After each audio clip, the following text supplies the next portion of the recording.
Captain, I am receiving... Captain, I shall now play the transmission I received from Dr. Wells. The board is here. They've found me somehow. They're about to blast my door open. I can't stop them from getting me, and there isn't enough time to explain everything. But there's something very important you need to remember. The board, all their lackeys, they're all a bunch of swine. Do you hear me? They're fucking corporate swine. You fucking pigs! I'll take you up! It would seem the recording captured some rather dire events. I presume you'll want to dock at the orbital lab. How can I be... I'm good. Take care. I don't want to talk to you. We gotta jump to the lab. Incoming!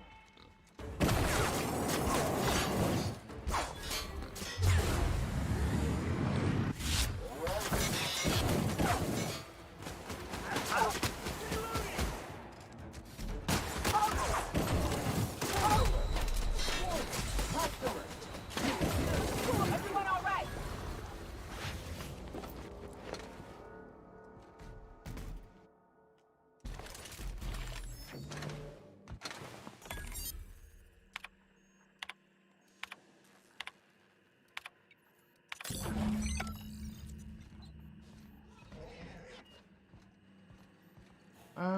Is there anything else?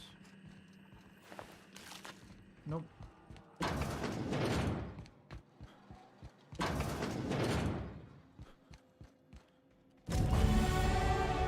Another level up, nice.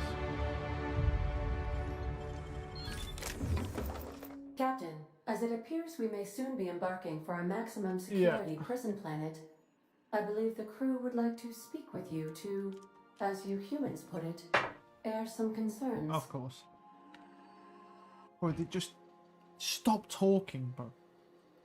Those board goons kidnapped Mr. Phineas and hauled him away to Tartarus. How are we gonna get him out?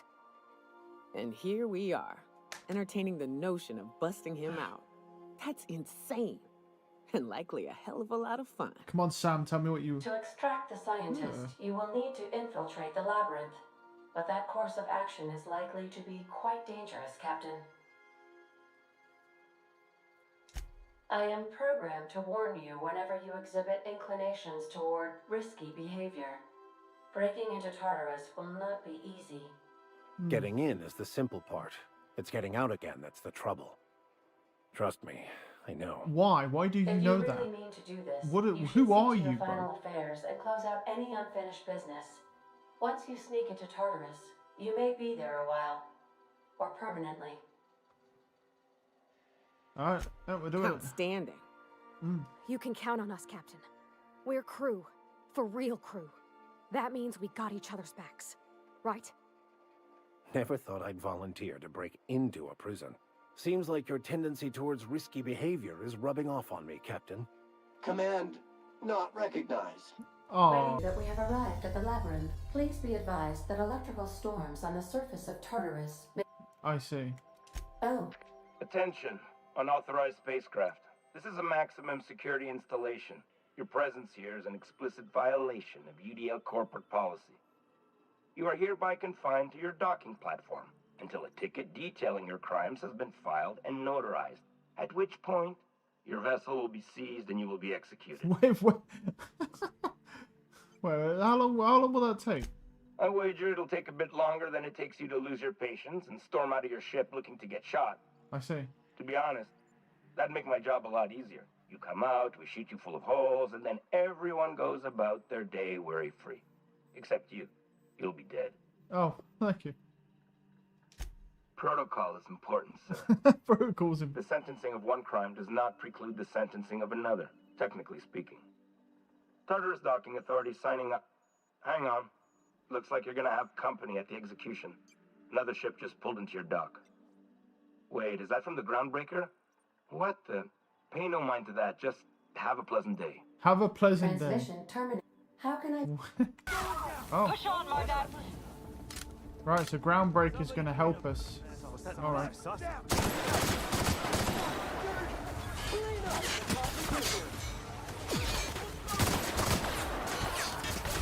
Oh my god, I'm taking the... Oh, it's that N-ray shit, man. That M-ray shit just does a crazy amount of damage. Is he? Nothing there. We have a lot of shooting to do, Captain.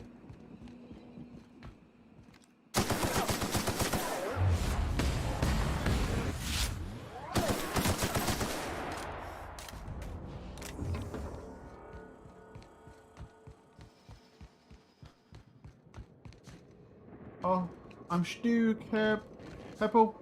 I'm Stuck.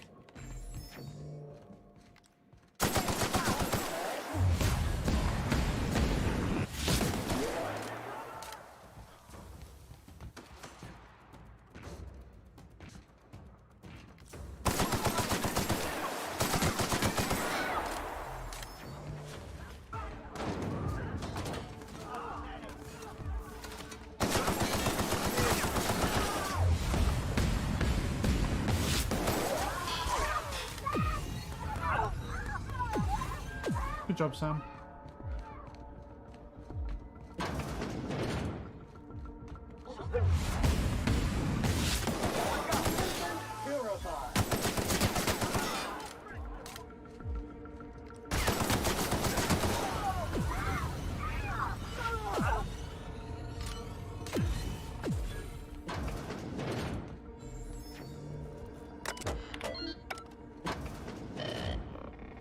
Well, I'll be damned. I was prepping the studio for our announcement, and here you are as a bonus. Ah, I knew I smelled Monarch when you lot walked in. The stench of sulfur, depression, and desperate bravado is unmistakable. Keep talking, and you'll be smelling iron. Ain't nobody so important I won't put a bullet in. And... oh, I had heard you were dragging around a repurposed janitorial mechanical? Hey. My staff jokes that it's because you're a walking pile of refuse. Interactive database updated. The unique organic substance labeled Chairman has been classified as filth, imminent for incineration. Get him, Sam. You tell him how it is. When you go off fuck and that get yourself bitch. shot, try to avoid taking one to the face. I'll want it recognizable to show to my citizens. What citizens? You're about to freeze them all. I'm not in your way, you dullard. You talk to me. Besides, I don't know what you think you're doing here, but Sophia's doing good work up there with Phineas. Your efforts will be in vain. Oh, let's see. Unlucky, Chairman.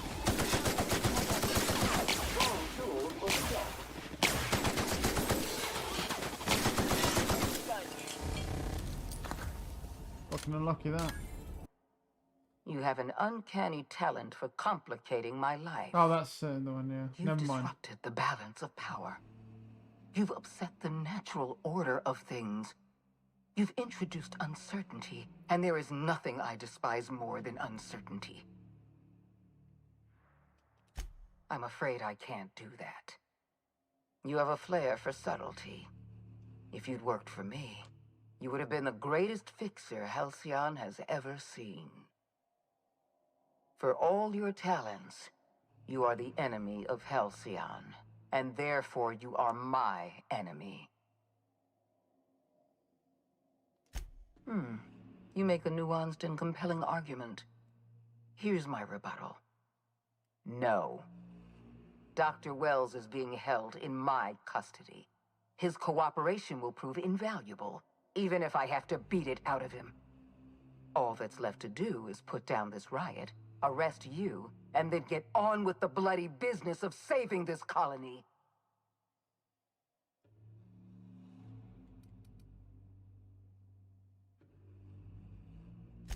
In that, we are in agreement. I wish you'd simply cooperated with me. You're the finest marksman in Halcyon. You could have been my gun. But the very few years left before Halcyon completely walks away. I had a feeling you'd say that. This prison is equipped with an automechanical warden. I've had it programmed to eliminate you on sight and rinse your remains down a drain. For that. And hack this.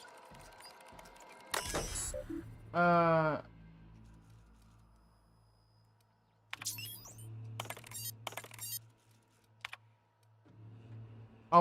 you can even do something. You can even do, what's it called as well? Science 100, and you can fuck this dude up even more.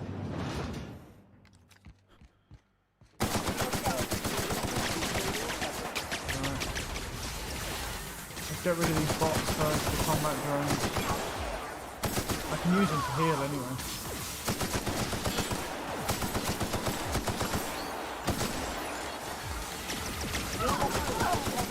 Sam's doing a good job. Get him, Sam! Get him, Sam! Oh. Holy. Where the fuck all these drones come from?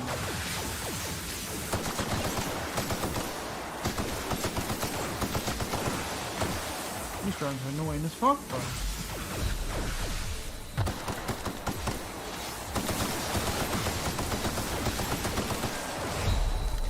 Bro, these fucking drones are crazy. Where's Big Boy? It might honestly be easier just to ignore the drones and go for Big Boy. There we go. Yeah, it is. It's legit just easier. Right, there we go. He's dead. Keep going. Yeah, I mean, he kind of got fucked up, though, because we just hacked into him, all his shit, so... Kind of cool that you can do that, though, that you can hack into all his stuff. Why won't you just die? Oh, no, bitch. You're piss weak, holy. You're a bit of an embarrassment, aren't you? Get me out of here! Alright, Phineas, don't worry, buddy. You don't know how glad I am to see you. You did the right thing. Akande was a monster. Her death was much deserved, and long overdue. And you lunatic, you broke into the board's own fortress just to rescue one doddering old man. You are absolutely out of your mind, and I can't begin to thank you enough. I'm all right, thanks to you. Akande wanted my cooperation. I'm quite sure she would have beaten it out of me if you hadn't arrived. You've broken the board's stranglehold on this colony, and you saved my life. But there's still so much we have yet to accomplish. You and I are going to have to work harder than ever to save Halcyon. I'm afraid the situation is far worse than any of us ever anticipated. Earth has gone dark. We haven't received a single message in 3 years. There's been no communication, no signals, nothing. That's not good. 2 years ago, the Earth's Directorate's frigate disappeared on their way back to Earth. We don't know what they discovered when they arrived, or if they arrived at all. So we've got to make do on our own. Seems to me that'll make us stronger in the end anyhow. You're quite right. We've got no choice but to make do on our own. We're in serious trouble, my friend. Do you know what this means for Halcyon? We can't rely on Earth for support anymore. We've been cut loose. We're entirely on our own. What do you say, old friend? Will you help us? Any competent person. Yeah, man. When I revived you, I thought you were going to help me save this colony. I was wrong. I had our roles reversed, you see. You're the one who's going to save us all. I'm just the one who set you on your path. You're the best thing to ever happen to Halcyon. If you want to take it upon yourself to lead this colony, you have my support. We're not a colony any longer, are we? Our last connection to Earth has been severed, and so we have been set free. Our future is uncertain, and no one knows what tomorrow holds. Exciting, isn't it? Okay. I guess that's it then, right? The OSI teaches that everything in the universe happens according to the grand plan. But the stranger that arrived in Halcyon was an unplanned variable. From the moment he landed in Emerald Vale, his actions altered the course of history. The events on Tartarus brought about the end of the board's authority. But the board's mistakes would haunt the colony for decades to come. The damage they left behind would require the work of a generation to repair. Dr. Phineas Wells began reviving a handful of the Hope's colonists. Engineers, scientists, technicians, and intellectuals. They were among the brightest minds the Earth had ever sent out into the stars. The Hope scientists and engineers woke up in a colony descending headlong into total collapse. With no way to return to Earth, they had no choice but to band together and devote themselves to the cause of saving Halcyon. The people of Halcyon were nothing if not hardy. In the absence of the board's authority, many of the colony's settlements banded together with a single purpose in mind: survival. Life was especially hard in the years to come.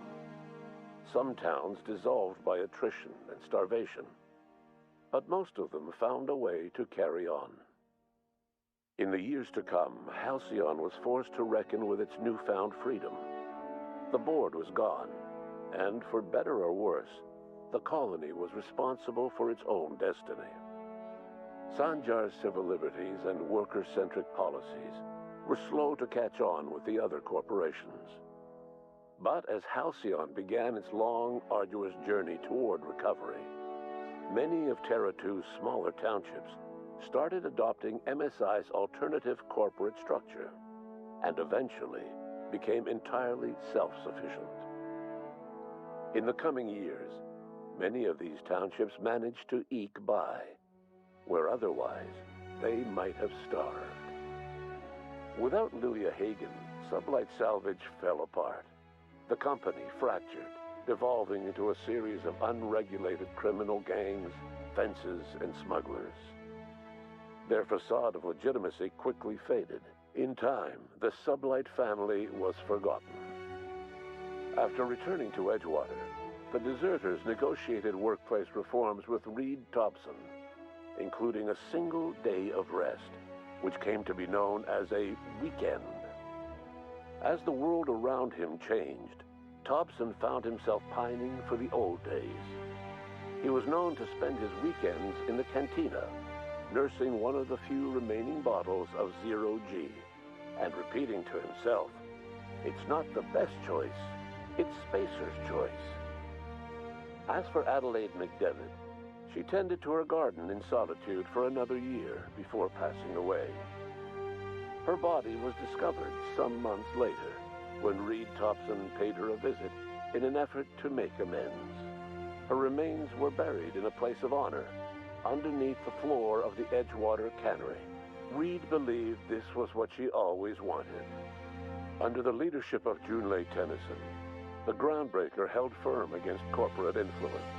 The ship's mechanical stability gave Junlei the time to educate a promising generation of engineers, schooled in her family's traditions. The future of the Groundbreaker looks promising. The rediscovery of the Hope and the abandonment of the Lifetime Employment Program forced Byzantium to come to terms with some uncomfortable realities about the state of Halcyon. While Byzantines were reluctant to surrender the luxuries they'd grown accustomed to, the board's diminished authority gave them little choice in the matter. Nearly everyone had to learn to make do with less. Some even had to get jobs. It was a dark time indeed. After all he'd seen and heard adventuring with you, the vicar Maximilian de Soto renounced his faith and joined the effort to rebuild the colony. Ironically, he finally found the joy that had eluded him over the course of his life, and realized that perhaps he was always meant to be just a simple laborer after all. He quickly dismissed the idea. Once the matter with the Hope colonists was resolved, Junlei bashfully asked Parvati if she'd like to join her permanently on the Groundbreaker, and Parvati enthusiastically, if somewhat awkwardly, agreed. The stories of her adventures spread across the colony, and Parvati soon found herself the center of attention. Having served as the engineer of a renowned spacecraft, tramp freighters and wildcat miners sought her out by name, and in no time, she was a fixture in the Groundbreaker's mechanical ecosystem. She and Junlei were never far apart. Nyoka returned to Monarch to take another crack at making a permanent life for herself. She formed the Charon Group, an MSI subsidiary of ragtag survivalists and wilderness experts. Anyone in need of a guide, or just looking to throw back a beer and swap stories, could find her camping on the trail, or clearing an infestation. The SAM unit that accompanied you spread awareness of the product line's superior sanitation and maintenance capabilities across what was left of the colony. This led to a boost in SAM unit sales. Did you know that SAM units are the longest-lasting, toughest-acting cleaning solution in Halcyon? Minister Clark was released from house arrest, and his contact with you gave him a sense of renewed purpose and vigor. Once it became clear that no help would be coming from Earth, he threw his considerable efforts and talents into helping Halcyon manage the crisis before it. As for Dr. Phineas Wells, he spent his remaining years in his orbital lab. He eventually came to terms with his own past and was able to forgive the mistakes of his younger self by devoting his remaining years to serving the colony. Dr. Wells was able to revive many more scientists and engineers than he first expected, thanks to the additional batch of chemicals you stole from the Ministry. Wells never forgot about the human lives that were lost in acquiring these chemicals. In the end, Dr. Wells was able to save every scientist and engineer aboard the Hope. Over the next decade, nearly all of the Hope's remaining colonists were successfully revived. Halcyon saw a period of rapid technological and scientific advancement. Breakthroughs in dietary supplements saved the colony from starvation. Geoengineering projects and social reforms began to change the structure and character of the colony. Dr. Wells laid the groundwork for the project to save the colony, but he would never live to see the fruits of his labor. He passed away a few years later. His work was carried on by the scientists and engineers he revived. Today, Halcyon has stabilized. The people of the colony work hard to adapt to their new circumstances. Nearby colonies send aid and supplies. Life will never be easy in Halcyon, but for the first time in its history, there exists a sense of real, genuine hope about the future. And what about you? The unplanned variable in the history of Halcyon. Long after Wells passed away, you carried on his work with more energy, determination, and brilliance than he could ever muster. The years that followed were hard, but Halcyon survived by the efforts of the Hope's most promising colonists, the greatest of which was you. No one knows what's happened to Earth, and no one knows what the future has in store for Halcyon. All we know for certain is this: the name of the Unreliable and that of its intrepid captain will remain the subject of countless stories for years to come.